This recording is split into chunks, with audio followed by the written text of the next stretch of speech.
Welcome back to Celebrity Radio. It's Alex Belfield talking to two old friends and two of my favourite people, two legends. Bill, how are you? I am absolutely wonderful. Having a ball, best years of my life. And Bucky, nice to see you again. Good to see you as well. Do you know, I've just sat through 90 minutes of two legends on stage, bringing back to life old Vegas, traditional Vegas, proper Vegas, which is where guys just come on stage and with pure personality carry the show. That's what it is really, isn't it? Well, yeah, you know, Bobby and I were a couple of years older than everybody when we came in. So we were influenced by Dean Martin, Jerry Lewis. Biggest thrill of our life was opening for Jack Benny.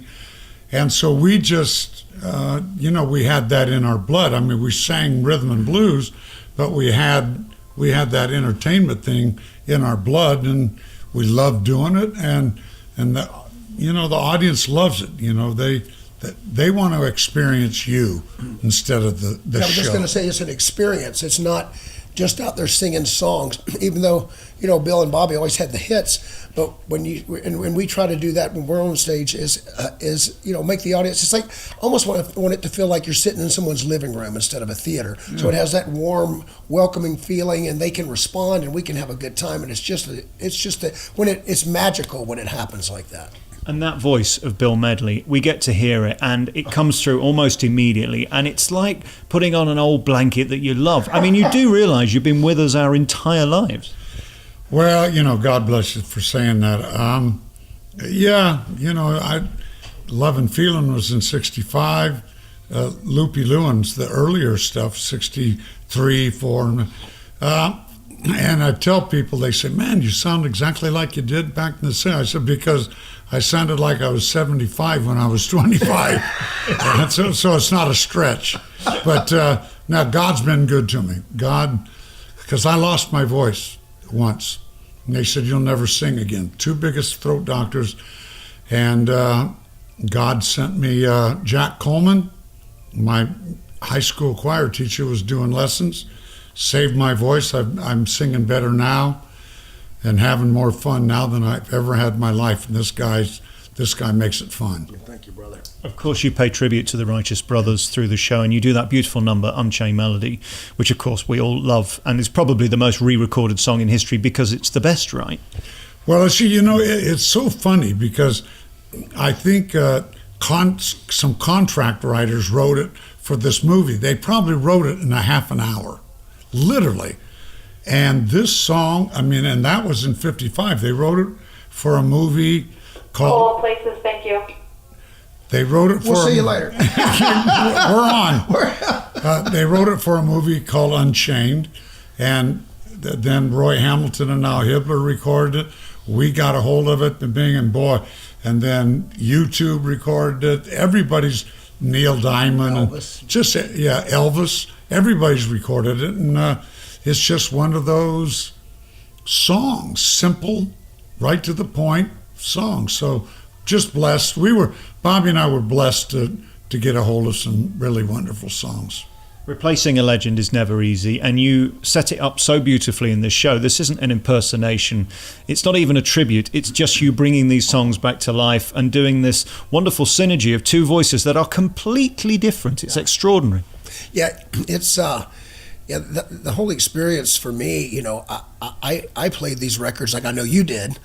In my room growing up, my mom bought me Righteous Brothers and Elvis and Chuck Berry, and I'm kind of an old soul when it comes to music. I mean, I grew up listening to that, and I played literally, I talk about it in the show, I played Rock and Roll Heaven, the 45, over and over and over and over again. And now to have the honor of being on stage, it's just surreal, you know. And Bobby Hatfield was one of my favorite singers ever holding. I think he has one of the most beautiful voices to ever hold a microphone. And I just hope he's looking down and smiling and happy about it. Because like Bill said, we're having so much fun up there. I'm so honored. It's just on every level. It's just absolutely mind-blowing. It's the best way I can put it. And what's also mind-blowing is I've sat in empty theatres for the last 4 weeks reviewing over 60 shows, and this is Vegas now, that some shows work and some shows don't. Tonight you were packed, and you repay that dedication of your audience with an amazing show, a huge band, which doesn't come cheap, but you do it properly. The sound's perfect. These are so important, these things. Yeah, you know, and some people, they just don't think about it enough, and And when Bucky and I put this back together, Bobby and I started with this kind of a band, exactly like that. I said, we need to do it right, or we can't do it. If we're not going to go out there, sound great, have a lot of fun, and we do have a lot of fun. We joke around a lot, but when we hit those serious songs, we stay serious. We hit them, and we stay emotionally real honest. And but thanks. Our band is phenomenal. The whole thing is we would do it for nothing. I'd do it for nothing. What are you talking about? Welcome to Vegas. You're getting paid for this? You're getting paid? A little bit. And of course, for you to stand in front of a live band and churn these songs out, and I mean, there are some interesting moments as well where you prove your opera voice with Ness and Dormer and things like that. I mean, it's so rare now. You wouldn't believe how many shows don't have the privilege of live music. It's such a thrill. Oh yeah, it's like to have that, like you were saying, to have that wall of sound behind you. And the cool thing about this band too is not only are they each individually fantastic, but they care about the show. I mean, we go on the road together. We spend time here together. They're just amazing people, and they care, and that's so important to Bill. Like you said, we need people. And we're fortunate to have great players and people with great attitudes, but it's so important to have that side of it. So just. And then, of course, we look at you and your career. I was walking down the corridor, and I think you just told somebody you're going to be turning 45, 50 anytime soon. 45, 50. I'm going to turn 79 September the 19th. And I'm not quitting until the wheels come off. Well, you better not. I'm moving to Vegas. It's a bit late now. You've been here for years. On, man. Can you believe it when you hear these songs on stage now, to think it is literally decades? I mean, almost half a century since these were recorded. It's insane. Well, the real tricky thing is, and I used to joke about it, but it's the truth. We're going on stage, and I'm singing songs that I recorded when I was 25, and now I'm 75, and doing the same songs with the same energy, and we got to do them right, or we're not going to do them, and it's just remarkable, because in '63, Bobby and I used to joke around about what are we going to do when the fad wears off. Right. Oh man! And here I am, 78 years old, and still doing songs I recorded when I was 23. That's just a mind blower. And could you take me back to the 60s? I mean, here in Vegas, it's unrecognizable now, but I mean, we're hearing in the background, the next show is Elvis, which proves the love for this era. And you're here, and they're here. Just take me back to those days. Was it as spectacular as the sort of dream is? The 60s were magical. The 50s were incredible, but I was raised on all those guys. And they got screwed over pretty good, financially and this. So that probably wasn't so good. And the 60s, it was a phenomenal era because Love and Feeling was recorded on 2-track machine, maybe 3. But it started getting better and better and better. So we were creating sounds to make it bigger, better, that fat backbeat. And so it was so artistic and so much fun to be in the studio, and you could go to record the song, get an acetate, take it to the big radio station, say, here's our new single, and they would play it. Try that now. Yeah. Oh yeah. I don't even know there's a radio station to take it to. No, the only thing, the good thing for kids nowadays is YouTube and all that. Kids are becoming, social media phenoms now because there was a long time period. Now the 60s was a real creative time, and then the 70s was a real creative time. I mean, when the singer-songwriters, Elton John, James Taylor, Billy Joel, all those guys, that's when it really started to get real, because Carole King, I mean, these guys were just great writers and singers, and they demanded that the songs be done simple and true to the song. And so the 60s and 70s were pretty amazing, and thank God for the 50s, because those incredible black acts from the 50s Well, they said inspired the Righteous Brothers. Without them, there never would have been the Righteous Brothers. And then, of course, we look at the 80s and 90s, and this gave you a rebirth with two films that changed everybody's life forever who saw them, and today will remember your voice forever. I mean, it's incredible. You only need one song that keeps being reborn and reborn, and you're forever 25. Well, yeah, there was actually 3 songs. There was Top Gun. Then the next year I've Had the Time of My Life, Dirty Dan. Then the next year it was Unchained Melody. And at 3 of the biggest movies in those 3 years, we were hotter than ever. And there was a lot of kids coming home to their parents I love this. and saying, man, wait until you hear this new group, the Righteous Just Brothers. out. And they say, you were born because of that song. And you joke about that, but it's true. I mean, these are some of the most fantastic songs ever recorded. They featured "You Lost That Lovin' Feeling." This was the most surreal experience. But we were out at South Point and watched. They had a big Super Bowl party, and it was year before last. I've had the time of my life. And they do the commercials at that, which is more people watch that than the game, I think.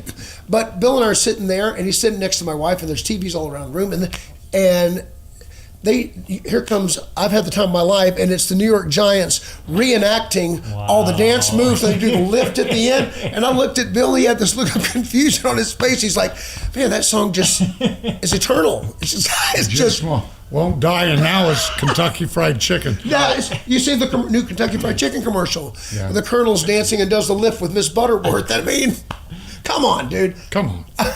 Please tell me you get $15 million every time one of these things happens. Well, no, I joked at Bucky because it was a big party. Yeah. And I joked with Bucky because I lost the bet. I said, well, I lost $800, but I just made $10,000 off of that. So, well, so we both took Philadelphia that year. He goes, lost. The bad news is, no, what he said to me was, I looked at him, I said, because I could see he was surprised, and people were clapping, everybody stood up and pointing at him like he knew, and I saw his face, he was confused by it.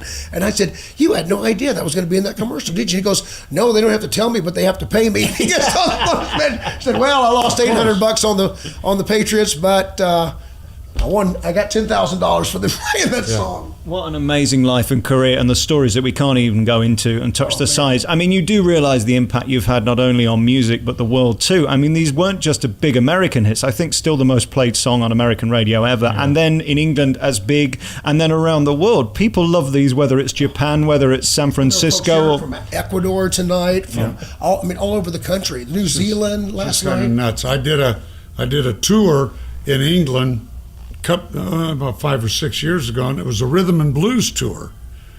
Everybody was black. I was the main attraction. I was the only white guy on the show. He's the token one. And I only had to do 3 songs, and all I would have to do is, now I've had, and the whole audience would sing the whole song. I didn't even have to sing. Then I would go, oh, my love. And and you never close your, and they, honest to God, just every night they just sang those 3 songs like it was theirs. I wanted to tell them to shut up and let me sing. I might not get paid. Yeah, they're going to start passing out dollar bills to the audience. Really. Yeah. But these were the days. I'm told the Beatles back in the day, the screaming was so loud they'd just stand there and mime. There was no point singing. Nobody could hear it anyway. Different time. Couldn't hear it. Bobby and I were the opening act on the first American Beatle tour. And the Stones. And the Stones. And we, this is the truth. Every time that the Beatles would go on, they'd go on right after us, and we'd watch them go on. For some reason, they would turn the lights up in the auditorium. Huge, 20,000 people. They would turn the lights on, just real bright. I finally asked somebody, why are they turning the lights on? They said, they're not. That's all cameras. And it never stopped. Never stopped. The minute they walked off stage, just kind of a trippy thing. Wow. Yeah, because you just have flash bulbs. Yeah. It never stopped. That's crazy. And does it feel like yesterday, or is it a different life? It's a little bit of both. It's a little bit of both because I'm, so reminded, every night of the stuff. So it just, like I say a million times, every time we go on stage, I truly feel like I'm 25 years old, honest to God. And the audience feels that. And you can feel, I sometimes say, close the doors, lock the doors, we're all 25 and we're not leaving. Time machine. And you start those songs, and they'll start hugging each other and this and that. And you're 25 years old, only because of the audience. If they didn't react, I would be 78. Yeah. Incredible. And as you turn 80 soon, there's no sign of you stopping. You look as fresh today as you ever did. You look in incredible shape. How do you manage it? In-N-Out hamburgers. That's what I was going to say. That's his favorite, man. And this is, can I tell you what's in the rider? Is that okay? Sure. Okay. I'm going to tell it anyway. But, a lot of celebrities and stuff that come into theaters on the road, particularly, they have, steak dinner and their rider, and they got to have this and particular things. Every venue said, he wants a pack of bologna, raw onions, white bread, the cheaper the better, and mustard. And we have a bottle of Sauvignon Blanc to go with a bologna sandwich. Wow. Isn't onions a risk before a performance? I eat after. Oh, always after. No, he would shoot me. No, you got to go on stage and breathe those down on me. Those Paul backing singers. I know, man. What is the people on the front row? What the hell? What are they doing this for? On? Why are they waving at me? Oh, yeah, the whole backstage smells like onion.